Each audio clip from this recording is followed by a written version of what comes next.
Olá, estamos no módulo Orientação Jurídica do projeto Compartilhar Conhecimento. Hoje nós vamos conversar sobre o direito das organizações da sociedade civil. Vamos dar um panorama dessa legislação brasileira, no Código Civil, na nossa Constituição Federal e no contexto mundial em que essa discussão está inserida. Bom, antes de começar a falar das organizações da sociedade civil, é importante que a gente conheça quem são essas organizações, qual o critério de enquadramento que a gente utiliza para delimitar esse universo, né? Então, existe uma pesquisa que é a FASFIL, que é uma pesquisa que trabalha com as fundações e entidades sem fins lucrativos, que é liderada e realizada pelo IBGE, que usa um critério internacional, utilizada por uma metodologia internacional, que estabelece 5 requisitos, 5 qualidades das organizações da sociedade civil. Então, essas entidades são privadas, ou seja, elas não fazem parte do aparelho estatal e elas nascem do desejo individual da sociedade, das pessoas realizarem esse agrupamento numa organização da sociedade civil. Elas são sem fins lucrativos. O que significa ser sem fins lucrativos? Que todo e qualquer resultado que essa organização venha a ter, ele vai ser reinvestido nas atividades ligadas aos objetivos sociais dessa instituição. Ou seja, a entidade da sociedade civil, ela pode ter lucro, até deve, porque a gente não deve estimular nenhuma organização a ser deficitária. Então, a instituição tem as suas receitas, as suas despesas, e esse lucro, esse superávit que ela pode realizar, vai ser reinvestido no desenvolvimento da sua missão, da sua finalidade social estabelecida no Estatuto. Essa organização deve ser institucionalizada. O que significa isso? Gerida de forma coletiva, como uma instituição. Nesse sentido, o 4º requisito é de que ela seja auto-administrada, ou seja, ela tem liberdade e independência para criar suas próprias regras e se administrar a partir dessas regras que ela mesma cria. E devem ser também voluntárias. O que significa voluntárias? Ela deve ter funcionários voluntários, não pode ter empregados remunerados? Não. O fato da organização ser voluntária está relacionado a que ela nasce da vontade, da autonomia da vontade das pessoas. Então, as organizações só existem porque aquelas pessoas, voluntariamente, por livre e espontânea vontade, resolveram se dedicar a essa atividade, uma vez que ela é privada e não nasce de nenhum outro desejo que não das próprias pessoas em se reunir e desenvolver essas atividades no meio de uma organização. A gente costuma também utilizar a expressão entidades do terceiro setor. Quem são essas entidades do terceiro setor? Por que terceiro setor, né? O conceito de terceiro setor, a ideia de terceiro setor, vem de uma ideia da economia, de que existe um primeiro setor, que é o Estado, um segundo setor, que é o mercado, e um terceiro setor, que seriam as organizações da sociedade civil. A gente utiliza esse conceito e até tem um quadro que vai passar aqui para vocês que explica de uma forma muito didática e simples, simplista até, essa diferença, a partir dos agentes e das finalidades. Primeiro setor são agentes públicos desenvolvendo atividades para uma finalidade pública. Temos o Estado, a política pública, o poder público. Segundo setor, agentes privados agindo para uma finalidade privada. O lucro, o resultado a ser distribuído entre os sócios, que é o modelo clássico de empresa. Segundo setor, o mercado. O terceiro setor seria esse setor formado por agentes privados, os indivíduos, as próprias empresas, reunidos em prol de uma atividade com finalidade pública. É o terceiro setor, as organizações da sociedade civil. A gente deve falar aqui também que quando agentes públicos trabalham para uma finalidade privada, a gente está diante do que alguns teóricos costumam classificar como o quarto setor, o setor invisível, que não aparece nas contabilidades, mas que gira na economia, que é o setor da corrupção.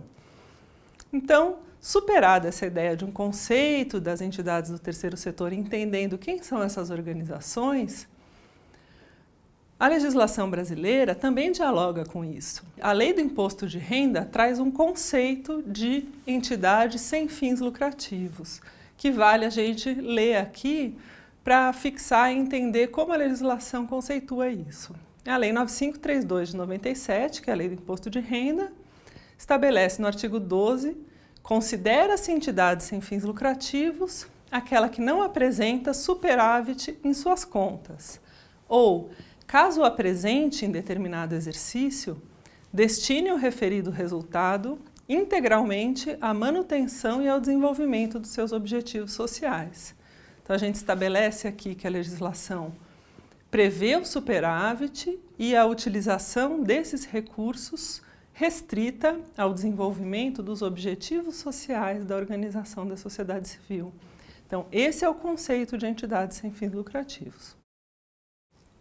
O Código Civil, no seu artigo 44, estabelece quais são as pessoas jurídicas de direito privado. A gente já viu que as organizações da sociedade civil são privadas, pessoas jurídicas de direito privado. Nesse sentido, elas vão estar estabelecidas entre um dos 6 tipos do Código Civil de pessoas jurídicas de direito privado: associações e fundações. Esses são os tipos estabelecidos pelo artigo 44 do Código Civil de pessoas jurídicas de direito privado que estão ligadas às organizações da sociedade civil. Quais são as demais? Organizações religiosas, partidos políticos, que evidentemente têm o seu papel na sociedade, mas não são consideradas organizações da sociedade civil. As empresas individuais, que foram inseridas por uma legislação mais recente de 2011, e também as empresas de uma forma geral, sejam SA, limitada, sociedade simples.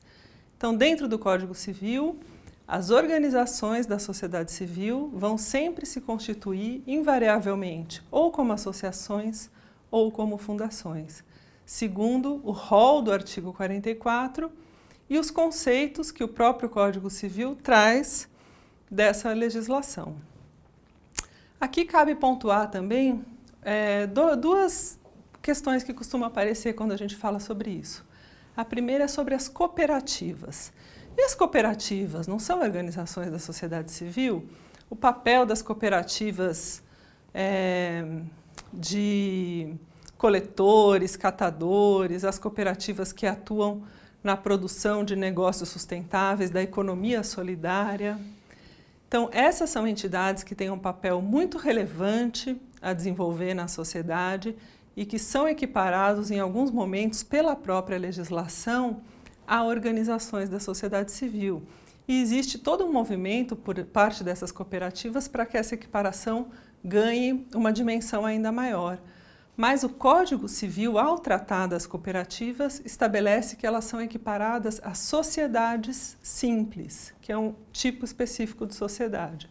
Então, diferenciando a figura da cooperativa da figura das associações e das fundações, que, para o conceito do Código Civil, vão ser assimilados como das organizações sem fins lucrativos. Bom, superado esse aspecto do direito civil e do Código Civil com relação às organizações da sociedade civil, cabe também avaliar como a Constituição trata essas entidades. E existe um princípio estabelecido no artigo 5º que vai tratar do direito da liberdade de associação. E esse é um direito previsto nos incisos 17 a 20 do artigo 5º, que trata da dimensão da liberdade de associação como uma liberdade individual, estabelecendo que todo indivíduo pode se associar para fins lícitos, vedada a associação para caráter paramilitar. Estabelece que a criação de associações e de cooperativas independem de autorização estatal, ou seja, dois indivíduos livremente podem criar uma associação sem ter que pedir autorização para o Estado para que o façam. Estabelece também que é vedada a interferência estatal no funcionamento dessas associações, dessas organizações, e que elas só poderão ser compulsoriamente dissolvidas mediante decisão judicial irrecorrível, transitada em julgado. Essa é uma garantia muito importante de que não pode o poder público ou legislativo ou qualquer outra instância de poder fechar uma associação. Só o Poder Judiciário, mediante o devido processo, instruído em decisão de última instância. Essa é uma garantia poderosa da nossa Constituição com relação a isso, que estabelece também que ninguém pode ser obrigado a se associar e nem a permanecer associado. Esse contexto do direito da liberdade de associação, ele compreende três dimensões distintas e muito poderosas. A primeira é uma dimensão da liberdade, da autonomia do indivíduo poder se associar livremente. Sim ou não, uma questão individual, um direito individual. A segunda dimensão diz respeito à dimensão da participação, que o direito da liberdade de associação, ele instrumentaliza a participação social, a cidadania, a partir da perspectiva de que a participação é um exercício do direito ao desenvolvimento e que o indivíduo que coletivamente toma decisões e está envolvido com organizações da sociedade civil, se associando a outros indivíduos, ele estabelece uma forma de praticar o hábito de agir por motivos públicos, não meramente egoísticos ou familiares. E essa é uma perspectiva de que a livre iniciativa, a inovação da sociedade tem um valor muito importante num Estado que seja ou que se propõe a ser democrático, plural e que respeite as diferenças e a inovação. E esse Estado tem um papel de ser coletor, depositário dessas boas iniciativas. Então, essa é uma característica muito importante de um Estado democrático, que a organização da sociedade civil não tenha só o viés de apoio na execução, na prestação de serviços de políticas públicas, mas que essas organizações são verdadeiras fontes de geração de tecnologias sociais e inovações sociais que o Estado democrático e com uma visão de futuro que incorpora nas suas práticas a participação social como um valor, capta essas iniciativas da sociedade e pode, quem sabe, sistematizá-las e reproduzi-las, inclusive como política pública, por que não? A Declaração Universal de Direitos Humanos da ONU prevê a liberdade de associação como um direito humano universal. A Convenção Americana sobre Direitos Humanos da OEA também prevê a liberdade de associação e estabelece, no seu artigo 16, uma série de garantias voltadas a isso. Não por acaso, a ONU criou recentemente uma relatoria especial que está incumbida de acompanhar a legislação das organizações da sociedade civil mundo afora. A criação dessa relatoria se deu a partir da visão e da percepção de que as normas e a legislação relativa às organizações da sociedade civil tem endurecido. Então, nós temos vivido no mundo tempos mais difíceis para as organizações da sociedade civil do que se vivia num passado recente. As normas e regulamentações recentes criaram barreiras mais complexas do que existia há pouco tempo atrás para as organizações da sociedade civil.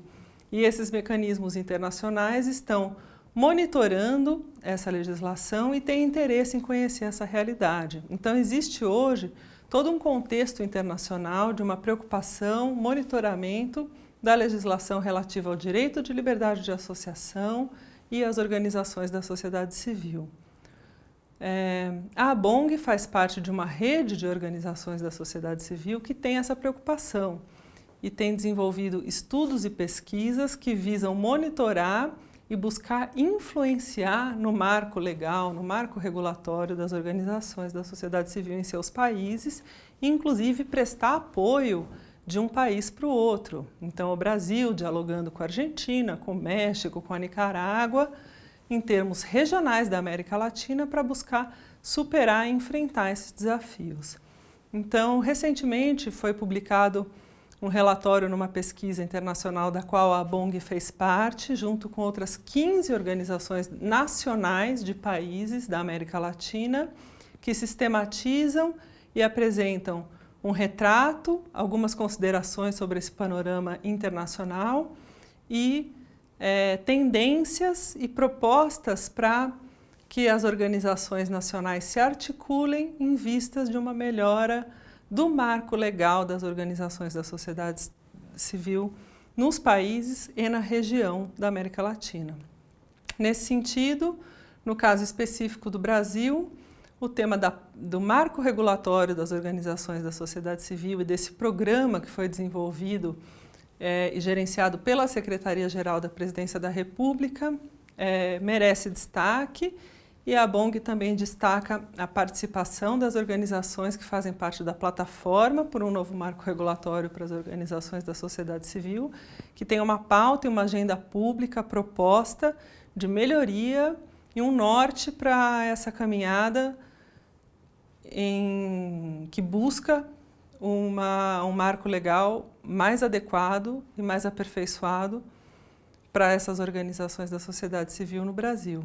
A gente sabe que o Brasil é um país que tem uma liberdade muito grande com relação à expressão, à criação de novas organizações, mas a gente deixa muito a desejar ainda com relação à burocracia e todos os procedimentos que as organizações da sociedade civil devem e são obrigadas a cumprir para andarem na legalidade. Então, esse é um tema que merece toda a nossa atenção, em vistas de que nós lutamos para que essas organizações possam ter um marco jurídico mais adequado, mais simples, com menos custos institucionais, do peso da burocracia para o seu desenvolvimento, e que isso não represente uma diminuição dessa articulação social e da participação das organizações e das pessoas na cidadania do nosso país.